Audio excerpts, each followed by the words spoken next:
Good afternoon, everyone. Thanks again for being here on a Monday afternoon, and thank you for joining us for today's webinar for the early education contractors. This webinar is being presented by the California Department of Education's Early Education Division, and of course, we're joined by our colleagues from the Fiscal and Administration Services Division. The webinar is being held on October 7th, 2024, and is scheduled to run from 3 p.m. until 4 p.m.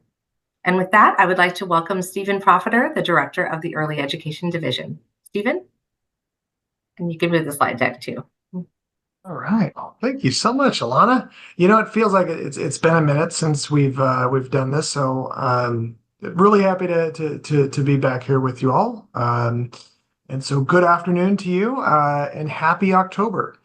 As Alana mentioned, I'm Stephen Profiter. I'm the Director of the Early Education Division at the California Department of Education.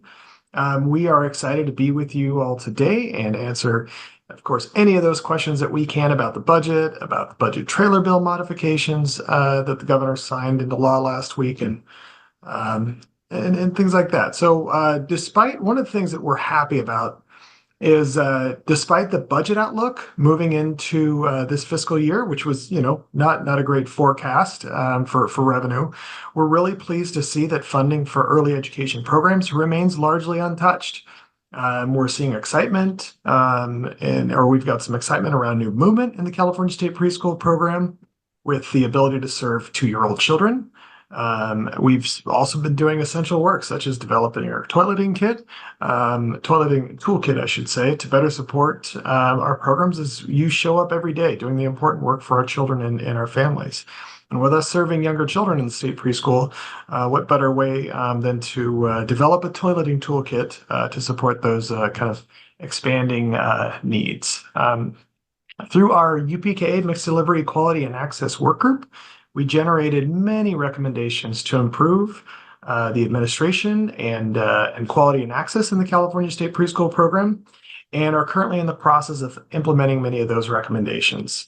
And the recent signing of Assembly Bill 51, if funded in the upcoming budget, will help us to do even more to support the UPK mixed delivery system as we reach more programs that are not currently participating in the California State Preschool Program, or create systems and approaches to better support that. We also remain heavily engaged in the work of the Rate and Quality Advisory Panel and are working very closely with the Department of Social Services as they develop a new alternative methodology for rates to ensure that California State Preschool Program costs are captured accurately so that the true cost of care can be considered. I'd also like to express my appreciation for the team that you see on these webinars and the team members you may not see. You may engage with some of them daily through, whether it's through grants or contracts or other work that we have. But these webinars, they take a bit of work and a lot of collaboration to put together. And I'm always appreciative of the work that goes into supporting the profession. Finally, before I pass it over to Alana, I would also like to recognize that October is Breast Cancer Awareness Month. And during this month especially, we have a chance to show support for the more than 2 million women around the world who are diagnosed with breast cancer each year. This month is one that helps support, educate, and encourage others to learn more about breast cancer and fundraise for breast cancer research, but also should be recognized for the opportunity it presents for us to be more mindful of the support and empathy that should be shown all year long for individuals that are diagnosed with breast cancer. I will turn it now over to Alana, who will be our moderator. Thank you, Steve, and thank you for all the hearts. Yeah, Breast Cancer Awareness Month is a very special month for everyone. Once again, I'm Alana Pinsler. I am the Rate and Quality Child Development Consultant and the Policy Office here at the Early Education Division in the Department of Education, and I am your moderator for today. To help answer your questions and to make this webinar run smoothly, of course, we have a fantastic support team from multiple offices, as well as colleagues from the Fiscal and Administrative Services Division. We have staff representatives from Policy, Universal Pre-Kindergarten Support and Implementation, Program Quality Implementation, Inclusion Support, Early Education Systems Improvement, Administrative and Fiscal Services, the Applied Data Research and Evaluation, as well as the Early Education, Nutrition, and Fiscal Service offices. I also want to warmly mention our staff who ensure that the Zoom link is working and live and that there's closed captioning available. You're able to turn that on yourself if Zoom is not putting that on there for you as well. You can also choose which language you would like as well. Also, our team is, as always, very committed to being as responsive as possible. And with that, we may not be able to answer every question. So just a reminder, the chat box is disabled, and please use the Q&A feature in order to ask your questions. Anything that we do not answer, we will take back to the team and ensure that we can work through a response that we would put on our frequently asked questions webpage. And when you do ask your questions, do take a moment and a pause to give us as much information as possible so we can ensure that we're answering in the most nuanced way as possible. And with that, let's welcome our Policy Office Education Administrator, Virginia Early, to begin our webinar. Hello, everybody, and thank you, Alana. For those of you that don't know me, I'm Virginia Early. I'm the Administrator of the Policy Office. And if you can take us to our next slide, Jasmine, we'll dive into the budget. So as Steve mentioned, the state fiscal condition at the time of the final budget was weaker than it was estimated in January. In January, there was sort of an estimated $37.9 billion budget problem, but since January, the deficit had grown $9 billion more to roughly $46.8 billion. And so in order to solve this $46.8 billion deficit, the 24-25 budget reflects some reductions across the entire state budget, including some reductions for early education. So I want to just start by saying we're so appreciative that there were no cuts to state preschool contracts or delays to TK expansion. There was approximately a $400 million decrease in the state preschool funding overall, but CDE was able to keep all of our state preschool contracts whole, meaning there were no cuts to CSPP contracts. So we're very happy about that. Unfortunately, the biggest budget reduction was for the Inclusive Early Education Expansion Program, or EAP. About $150 million was reappropriated, but we were still left with $100 million to carry out some of the essential work around inclusive supports for our programs, and we'll talk more about that later. Despite all of these challenges, pre-K appropriations increased to $5 billion. TK was funded at $2.8 billion, and the California State Preschool Program was funded at $2.2 billion. So we're going to go a little bit deeper into these parts, and to start us off, I'm going to hand it over on the next slide to Jennifer. Thanks so much, Virginia. Good afternoon, everyone. I'm going to review some technical updates around Universal Transitional Kindergarten, or UTK. As a reminder, UTK is being phased in over time, which started in fiscal year 2021-22 with planning and infrastructure development and additional access for 4-year-old children, and is increasing each year from 2022-23 through 2025-26, which is when all children turning 4 years old by September 1st will be eligible for TK. The 2024-25 budget stands by the administration's commitment to implementing and expanding TK to be universally available for all 4-year-old children by 2025-26. For 2024-25, the budget includes $2.8 billion to support TK, which covers the cost of expanding TK for all children born between April 2nd and June 2nd, making TK eligible for children turning 5 between September 2 and June 2. Part of this appropriation includes funding to support ratios of 1 adult to every 12 children in each TK class. In 2023, the budget made some adjustments to estimate the cost of TK in 2023-24 at $2.1 billion, which is less than previously expected, as the typical practice when budgeting for TK is to overestimate likely enrollment. So if enrollment is higher than expected, there will be sufficient funds to cover the cost. Next slide. Additionally, a couple of items to note that the budget includes are technical language to reflect the name of the recently released preschool transitional kindergarten learning foundations, or the PTKLF, and to reflect that it is the legislature's intent that these are used in transitional kindergarten. And there's also some cleanup language clarifying that in alignment with Management Bulletin 2310, that the Early Childhood Environment Rating Scale, or the ECHRS, would no longer be required in TK classrooms that also serve CSPP enrolled children, and that class would be required instead. Next slide. We also wanted to highlight some of the changes from last year's budget that are still in effect today. So ratios are remaining at 1 adult to 12 children. Beginning in 2025-26, the budget provides the TK classroom ratio will be reduced to 1 adult to 10 children. In the past, it said that the requirement was contingent upon appropriation, but instead the language has been amended to read that it is the intent of the legislature to appropriate funds to support that ratio. And the budget extended the date for the credentialed teachers in a TK classroom to meet the additional requirements from August 1st, 2023 to August 1st, 2025. And those three options are either at least 24 units of ECE or child development, ECE being early childhood education.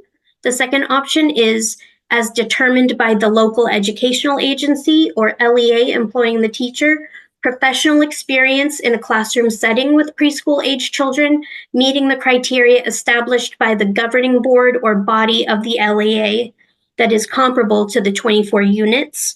Or the third option is a child development teacher level permit or higher, or an early childhood education specialist credential. All right, I'm going to pass it back to Virginia. All right.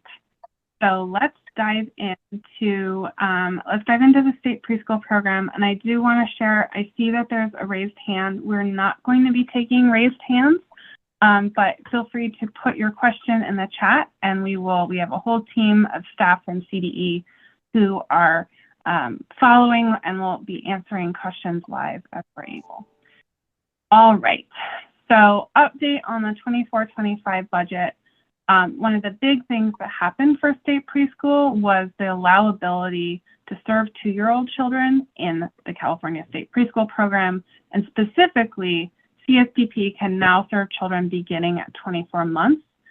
Serving 2-year-old children is optional for CSPP contractors billing between July 2nd and 2024 and June 30th, 2027.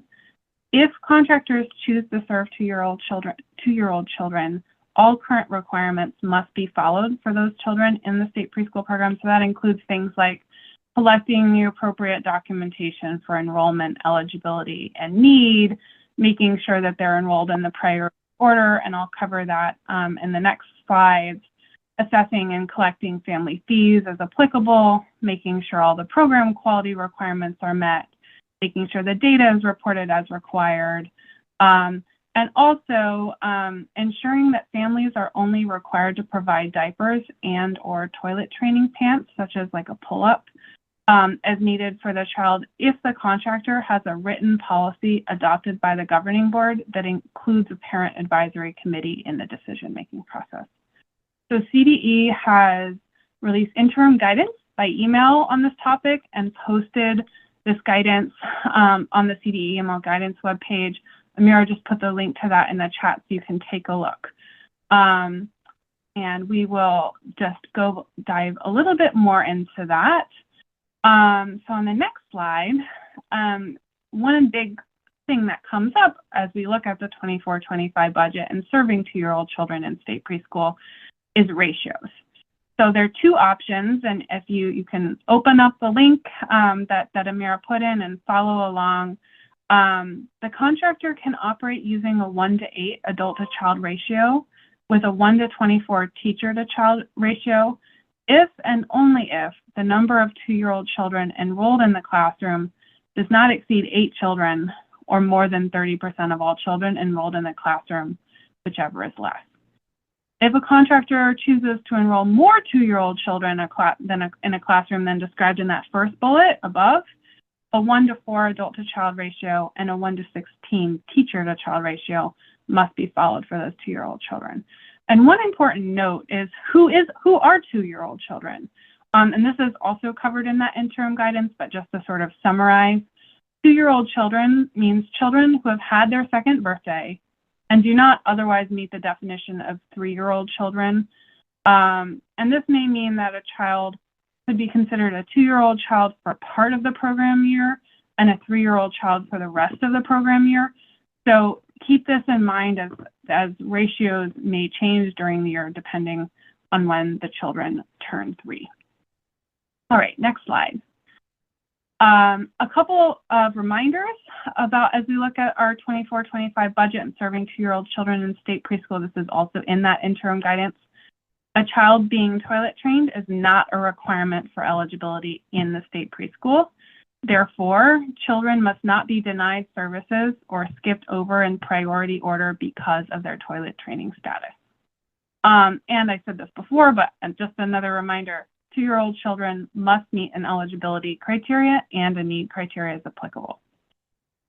So on the next slide, I want to dive into looking at priorities, enrollment priorities for part day and full day state preschool.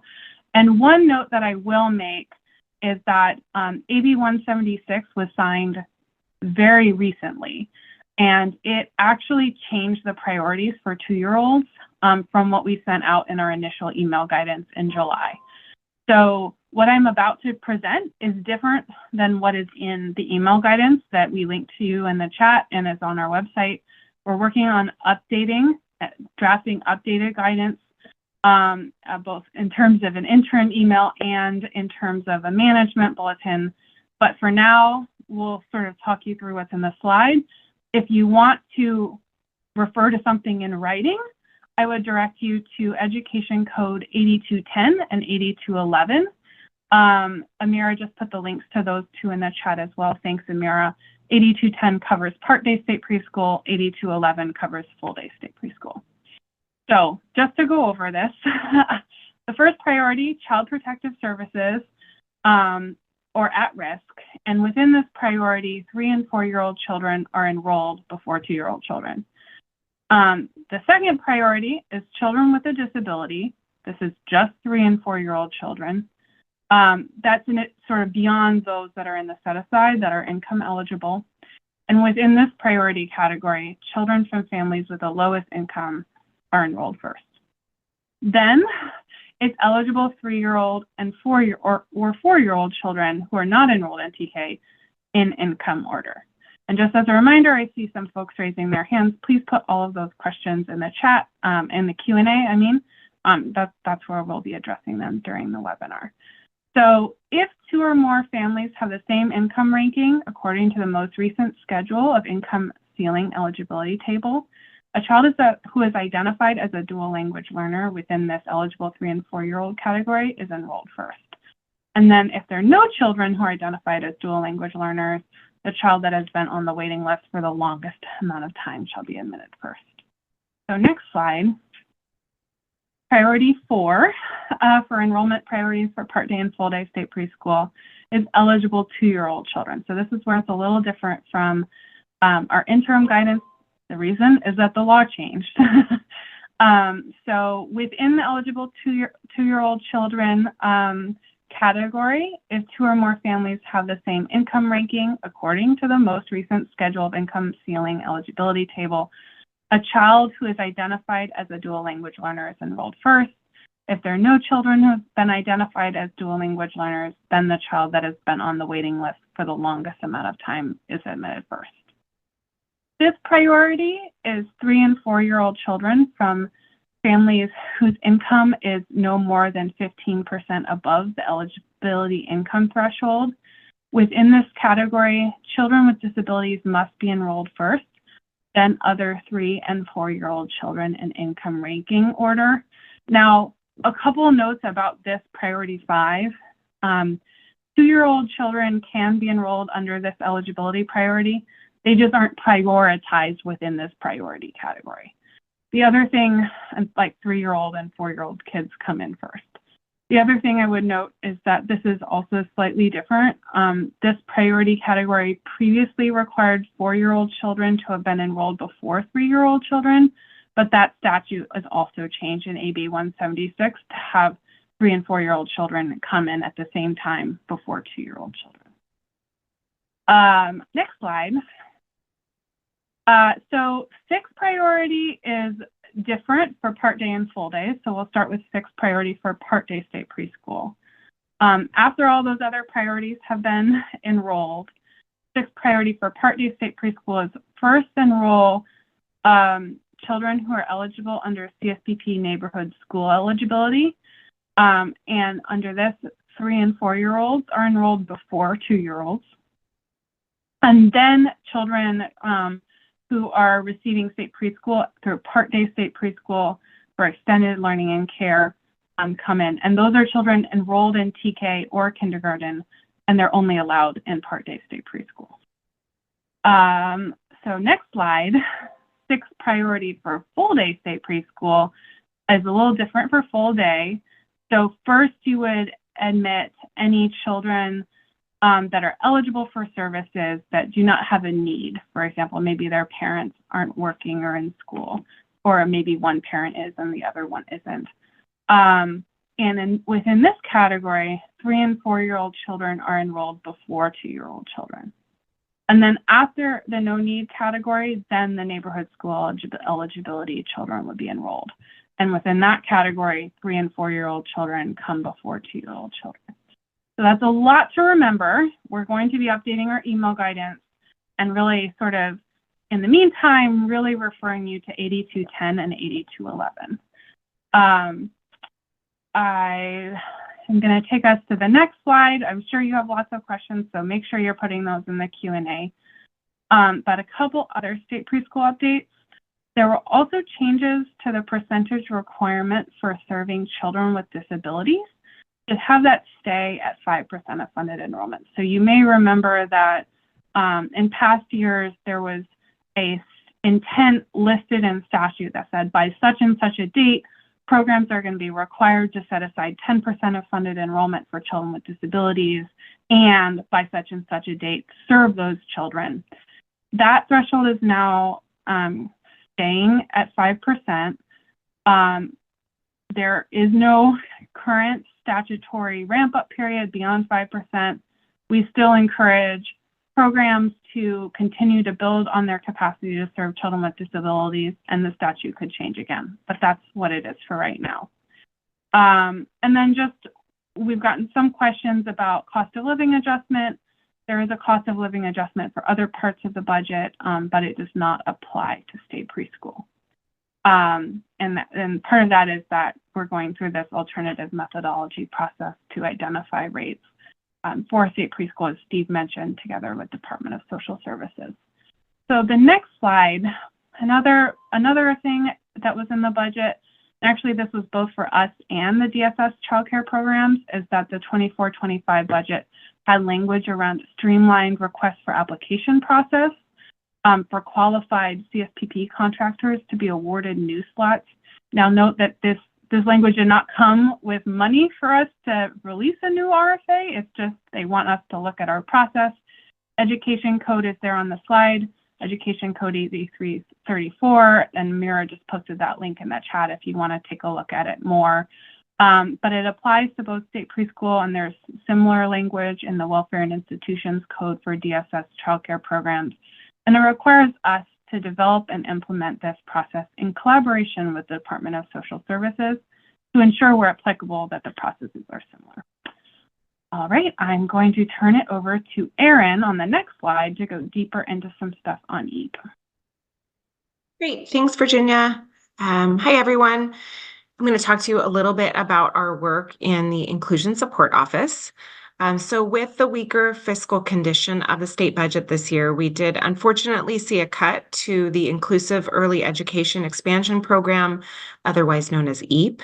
EAP was reduced by 60% from 250 million to 100 million in order to support other programs. But with the 100 million we have, we're going to do some really great things. 80 million is going to local educational agencies as local grants to support professional development, purchases of adaptive equipment, and facilities renovations. We have 11 million for statewide system supports for inclusion to benefit both LEAs and community-based organizations. And I'm going to go into a little bit more detail on that in just a minute. We have 800,000 for a contract with the San Diego County Office of Education to conduct an independent evaluation of how grantees are expanding access to inclusive early learning and care programs and providers.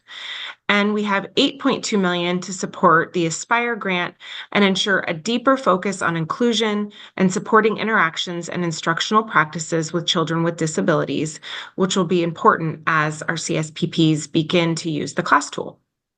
Next slide.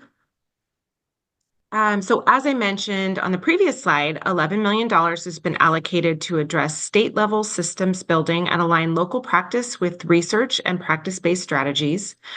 Preliminary results from the Children with Disabilities Survey, the UPK workgroup feedback, and the current EAP evaluation results show a high level of need from the field for additional professional development, especially in instructional practices to support inclusion, including coaching and support from special education experts, as well as behavior support techniques.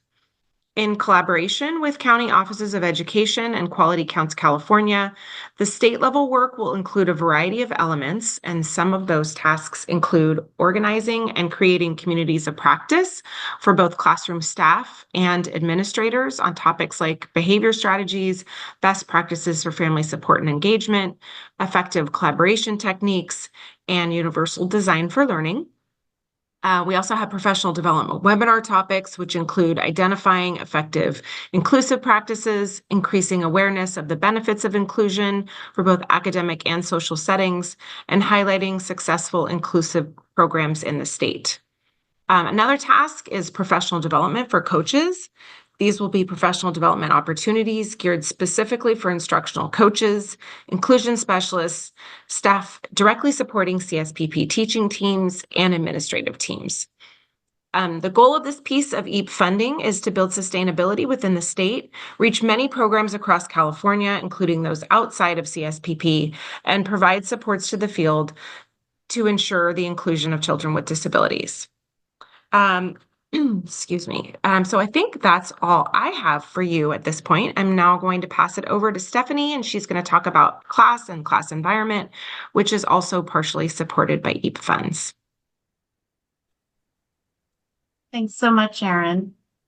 Good afternoon, everyone. So in the Early Education System Improvement Office, I'm doing a lot of work around class and across the division.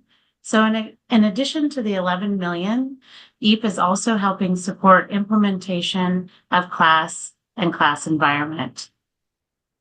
Section 106 of Senate Bill 114 and Assembly Bill 102 requires California State Preschool Program contractors to implement class second edition, pre-K third, and the class environment. Class is being implemented with a graduated phase-in approach, which began July 1st, 2024, starting with the 15% of the agency's contract, thus allowing time for the state and contractors to increase class observation capacity for full implementation in program year 2028 and 29. Beginning July 1 of 2028, all contractors are required to obtain at least one class and one class environment observation on each CSPP classroom per program year. Class data should be used by CSPPs to inform professional development, coaching, and other continuous quality improvement efforts. Next slide, please. So you might have heard a little bit about Aspire, the Achieving Success in Positive Interactions, Relationships, and Environments, the grant that provides $8.2 million to support state-level class and class environment implementation. The Aspire grant program was developed to support the implementation of class and class environment requirements that were set forth in MB 2310 and was released in April of 2024. The Aspire leads were selected and notified at the end of May and announced to all California State Preschool Program contractors in early June. The CDE funded 1 statewide and 4 regional leads to support class implementation through the Aspire grant. The statewide lead is El Dorado County Office of Education, and the 4 regional leads are Region A, Shasta County Office of Education, Region B, El Dorado County Office of Education, Region C, Ventura County Office of Education, and Region D, San Diego County Office of Education. Next slide, please. The statewide and regional leads have begun gathering needs assessment data to develop regional plans, and at this time, the regional leads have received 85% of the needs assessment back. A huge thank you to the field and the contractors for getting this information. That is so important. This data includes information about current capacity throughout the state as it relates to class, certified observers, and class trainers.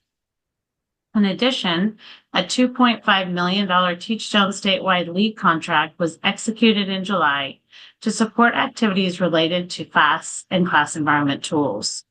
This contract between Teachstone and the statewide lead includes training and support for class observer capacity, training and support for class trainer capacity, observations as it relates to CDE's phase-in approach.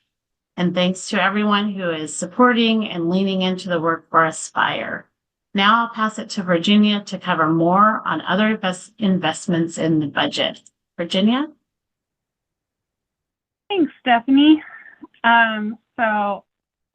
Just a couple more notes on other 24-25 budget investments. Some of you may remember that there was a planned investment of $550 million for the California Preschool, PK, and full-day kindergarten facilities grant program.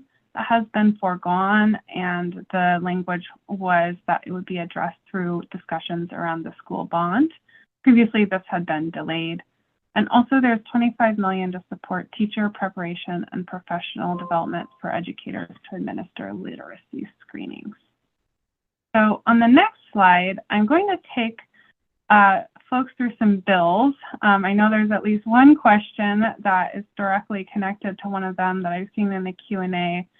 So I'll just go through some of the bills that were signed recently in the last several weeks and vetoed. So first of all, in terms of signed bills, AB 51, Early Childcare and Education, CSPP establishing a trained workforce. This bill was signed and contingent upon funding in the Budget Act, which has not been appropriated yet. This bill would require CDE to develop numerous resources and refine processes for CSPP to support prospective, new, and existing state preschool contractors. So that will really help with the piece that Steve mentioned around supporting the EPK mixed delivery system if it's funded. The next bill is AB 1930 was signed, Teaching Credentials, Child Development Associate Teacher Permit Renewal. This bill requires that on or before April 30th, 2025, the Commission on Teacher Credentialing authorize a holder of the Child Development Associate Teacher Permit to renew their permit without a limitation on the number of renewals if the permit holder completes specified hours of professional growth activities as provided. AB 2074 was signed, and this addresses statewide implementation plan for the English Learner Roadmap policy and requires the department to develop a statewide implementation plan. And then also AB 2268 addresses issues around English learners, initial identification, English Language Proficiency Assessment of California, or LPAC. And this basically removes transitional kindergartens removes the LPAC process from transitional kindergarten, so it doesn't happen until later. A couple of bills that were vetoed. Actually, the State Superintendent of Public Instruction sponsored AB 2381, which the title that Ledge Council gave it is a little bit misleading. The title is CSPP reimbursement rates, but What the bill actually would have done is that after the hold harmless is over, the bill, rather than taking state preschool funding to be back based on attendance, it would have introduced enrollment into the calculation instead of attendance. The governor vetoed this bill, but in the message, the governor directed the Department of Finance and the Department of Social Services to include necessary changes for addressing funding based on enrollment within the 25-26 budget. And so even though this bill was vetoed, we're very hopeful that it will come back as part of next year's budget process, given that veto message. And another one that just highlight is AB 1947. This addressed state preschool contracting agencies' staff training days. It would have, if it had been signed, provided state preschool contractors with up to 6 professional development days, and specified that for contractors who had enrollment of dual language learners with more than 25% of their total enrollment, they would have had to use some of that time for professional learning on how to serve dual language learners. All right, I am now going to hand it off to Yoshima for going into some of our Budget Act amendments.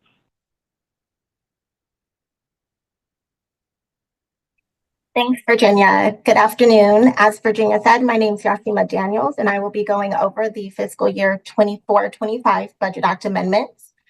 Fiscal year 24-25 CSPP Budget Act amendments were emailed to contractors on August 22nd and may have included any of the following changes. The first is the annualization of family fee schedule changes.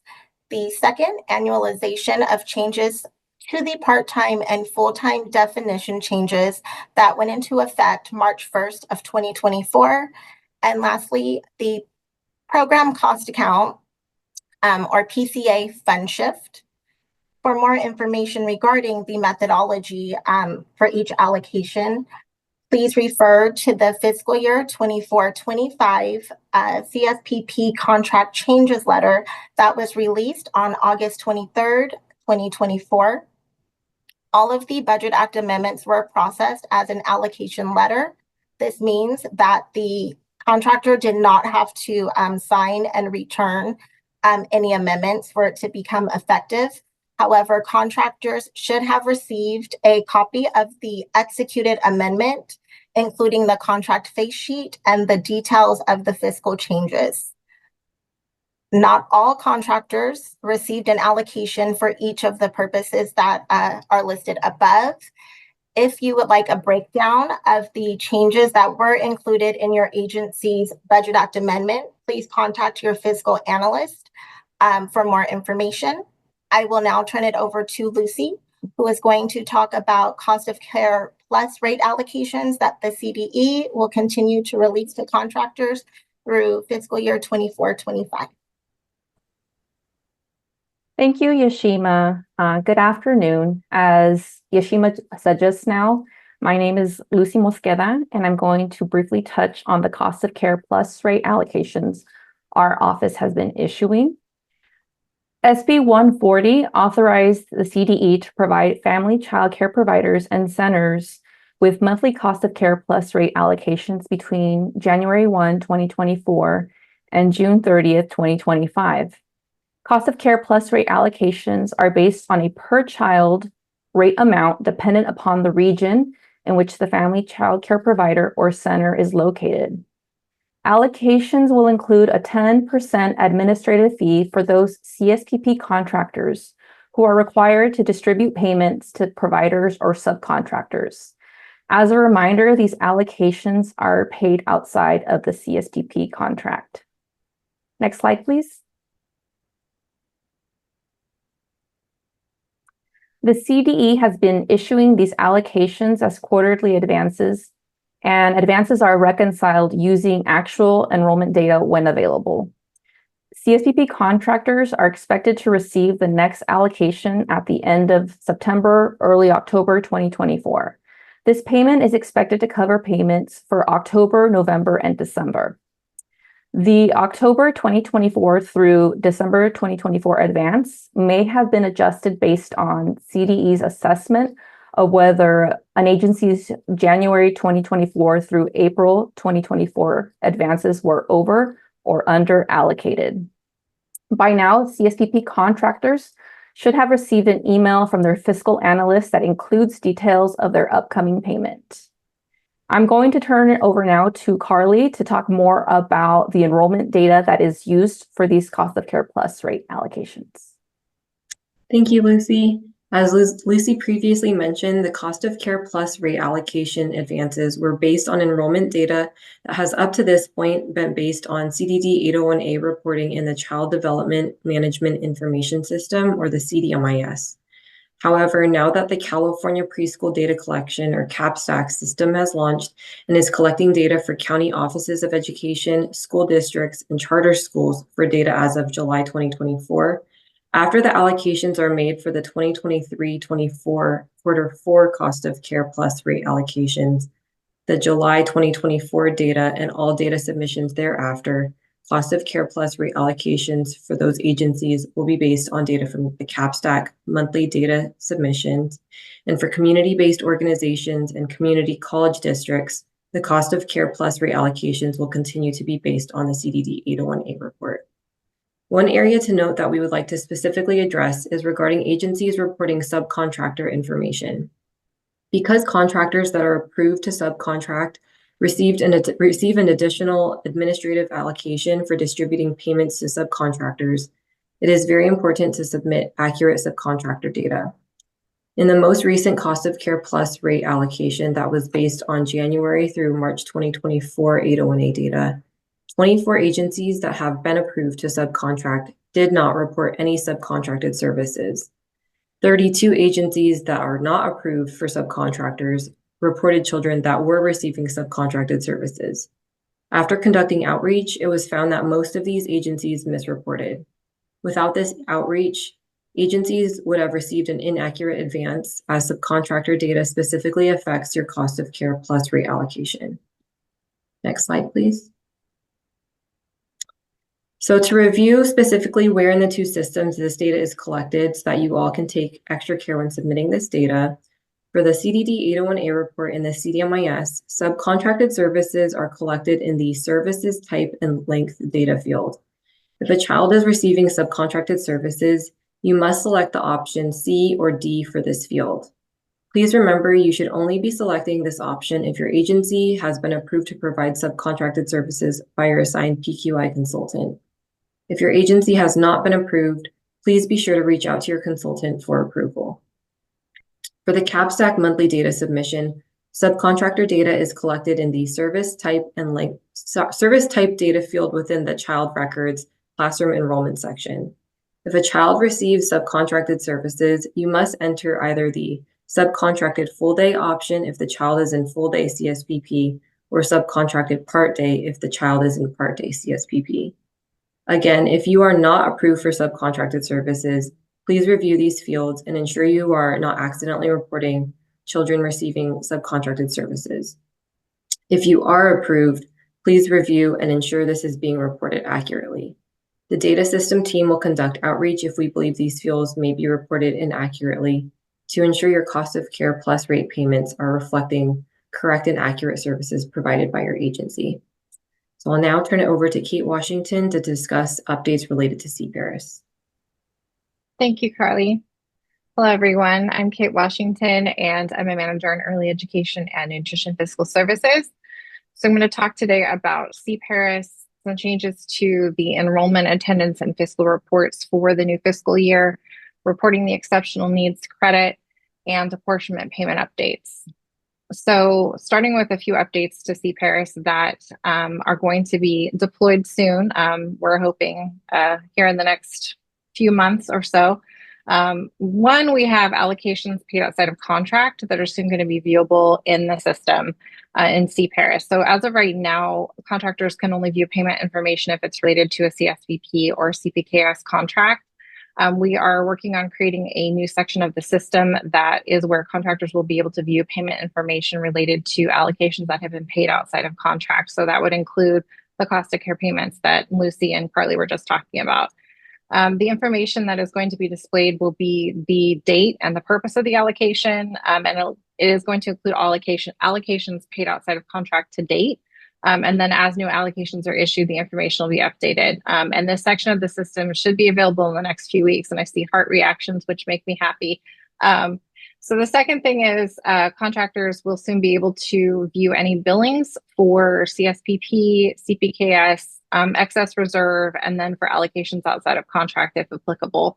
And so more information is going to be more forthcoming about that in the next few weeks. And then lastly, our office is currently developing a correspondence section of the system where CPARES users will be able to view correspondence from their fiscal analysts related to their contracts.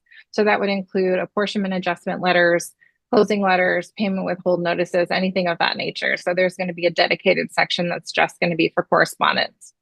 So once these updates are available in CPARES, our office will be sending a listserv out notifying CPARES users, so look out for that. And then I do just want to highlight here that the user manual was updated as of August 23rd, 2024, and the changes to that included an expanded reporting section and then also updates to the report revision instructions. Next slide, please. All right, so next I'll talk briefly about the updates that were made to the 24-25 enrollment attendance and fiscal reports in CPARES. So first we'll discuss how to report child days of enrollment in various age categories. So as Virginia discussed earlier, CSPP contractors can enroll eligible 2-year-olds through June 2027. Education Code Section 8244 provides a 1.8 adjustment factor for 2-year-olds, which is identical to the adjustment factor for 3-year-olds.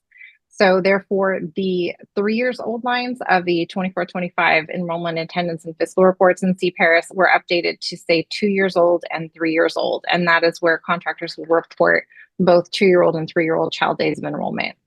Next slide, please. Thank you. So in fiscal year 22-23, Assembly Bill 210 amended Education Code Section 8244, adding a new adjustment factor category for children ages 47 months or younger, so 3-year-olds. Previous reporting guidance that we had put out stated that children reported in the 3 years old adjustment factor category must be 47 months or younger. And upon the child's 4th birthday, the contractor must begin reporting the child in the 4 years old adjustment factor category. However, Senate Bill 163, Statutes of 2024, amended that Education Code Section 8244, and it removed the reference to 47 months or younger and specified that the adjustment factor for 2-year-old and 3-year-old children is 1.8. So as a result, the guidance for where to report that child has changed. Where the child will be reported is based on statutory age definitions. So, for example, a child whose 3rd birthday is on or before December 1st, 2024, is considered statutorily 3 years old and should be reported in the 2 years old and 3 years old adjustment factor category for the entire fiscal year. A child whose 4th birthday is on or before December 1st, 2024, statutorily 4 years old and should be reported in the 4 years and older adjustment factor category for the entire fiscal year. And I ran through that, but this guidance is also included in the Early Education and Nutrition Fiscal Services 24-25 contract changes letter, which was recently updated to provide further clarity regarding where to report 2, 3, and 4-year-old children. Next slide, please. So moving on to the exceptional needs and severely disabled service level exemption credit. Pursuant to Education Code Section 8208 C2B, contractors were fully funded in fiscal year 22-23 and 23-24 for the percentage of funded enrollment set aside amounts to ensure funding was available to enroll children with exceptional needs. Contractors that did not fully earn the 22-23 or 23-24 set aside through providing services to exceptional needs and severely disabled children received a service level exemption credit in those fiscal years. Next slide, please. So over the next few slides, I'll be going over reporting the exceptional needs and severely disabled service level exemption credit. So there are 3 places where it must be reported, and I'll be reviewing them all today. And I do want to say that this information is also included in the CPARES user manual in the enrollment, attendance, and fiscal report instructions for CSPP contracts section. So the Department of Education will not be invoicing the portion of the credit that remained unspent from those previous fiscal years. So instead, these funds are considered deferred revenue, and contractors may use that funding to cover 24-25 expenses. I do want to note, though, that the deferred revenue related to unspent 22-23 or 23-24 set aside should be spent prior to other income sources, including current year contract funds. So we did add a new field to the revenue section of the 24-25 enrollment attendance and fiscal reports, and that's called restricted income, exceptional needs, severely disabled service level exemption credit. And this is the line where deferred revenue must be reported. And as a reminder, revenue should only be reported when its corresponding expenses are also reported. Next slide, please. So in the expenses section, a new field was also added where contractors must report the expenses associated with the exceptional needs and severely disabled service level exemption credit. Similar to administrative or startup costs, expenses reported in this field should already be reported in the appropriate category. The purpose of this reporting field is to allow contractors and the CDE to monitor expenses associated with a set aside. Next slide, please. So taking a moment to pause for an example, let's say a contractor has a $100,000 in deferred revenue from unspent exceptional needs service level exemption credit.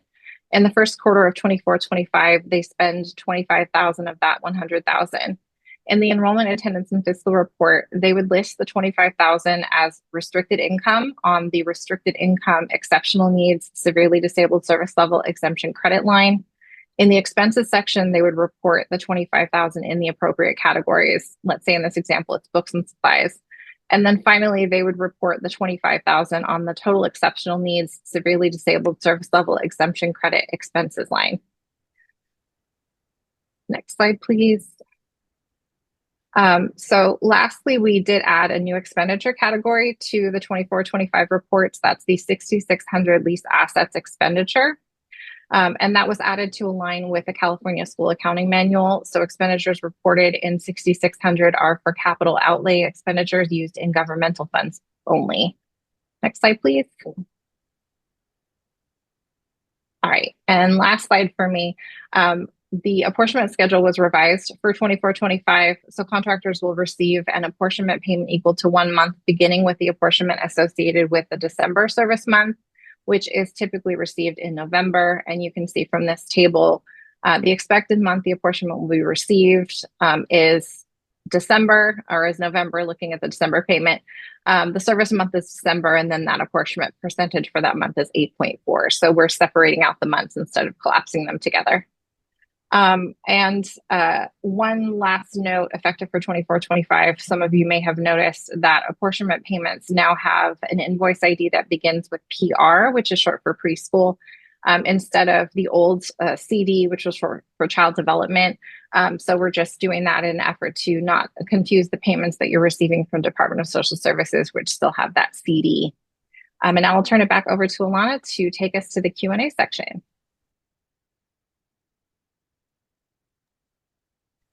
Thank you so much. That was a lot of information for sure. Thank you for everyone for putting in your questions in the question and answer chat. Our team has been diligently answering them. We're also reviewing in the answer spot to see if you've provided any responses as well, so that we can get into the nuances. As we only have a few more minutes, we're just going to elevate a few questions out loud that kind of came up a bunch. While we still have a few, like for example, we now have another CapStack question. So I'm going to tap Carly to go into that Q&A to tap in there. Thank you, Carly. So to answer live, I'm going to tap Virginia. There was a lot of questions about hold harmless. One of the questions was, is there a chance that the hold harmless will stay in place, even if CSPP goes to enrollment-based funding, considering the difficulty some programs are having to transition those younger children as TK birthdays expand fully?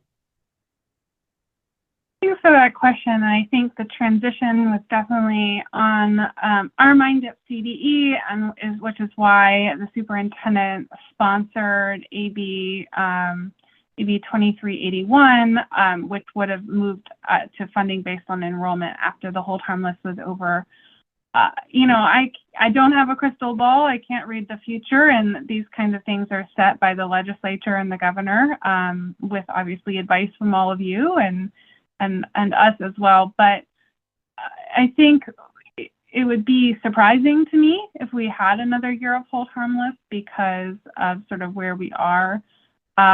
It does look from the governor's veto message that he's interested in looking at an alternative to sort of what we had pre-pandemic, which is sort of that piece from the AB 2381 bill. So if I had to guess, we would be looking at what is proposed in January, but I think it's probably unlikely for hold harmless to continue past June 30th, which is why, one thing we really want all of you to be considering is how can we use the time between now and June 30th to set our programs up for success, to set our teachers up for success, to, really sort of dive in and use that flexibility we have now to set ourselves up well for after that time is over.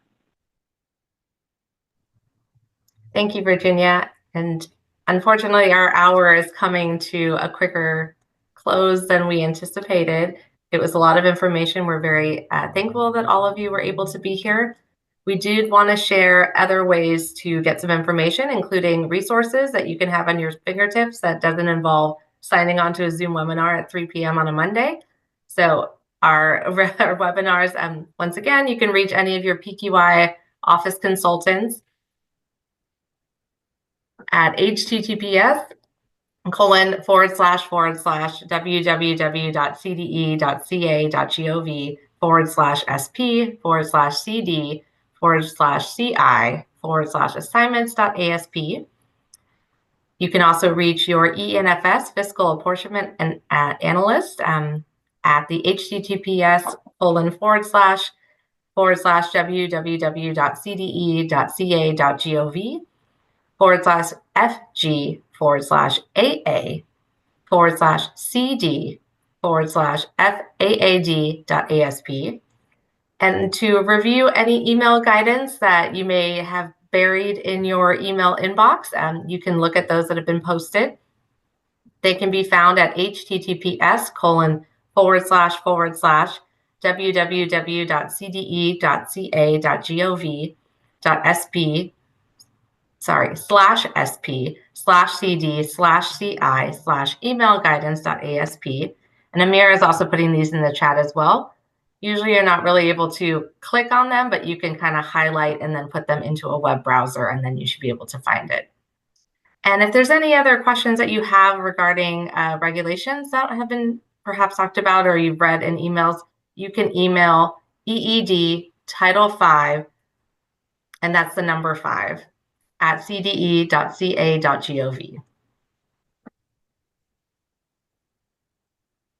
And thank you all for coming in that last moment to getting in those questions in the Q&A. That's how we're going to be able to read these afterward, we're going to be getting the report from all of the Q&A, and we're going to take it back to our staff and our team so that we can get our responses out.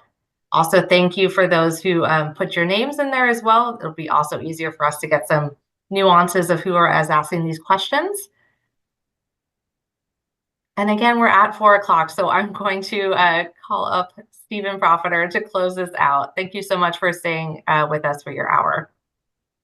Thanks, Alana. I'm going to make it our goal here to not keep anyone beyond 4 o'clock, as the great Danielle Davis does for us in early ed. So in closing out this webinar, I want to just say thank you to all of our programs, educators, and staff that work tirelessly for the children and families in our great state. I'm excited to see what this new fiscal year has in store for us all. And until next time, have a great rest of your day and a wonderful week, everyone.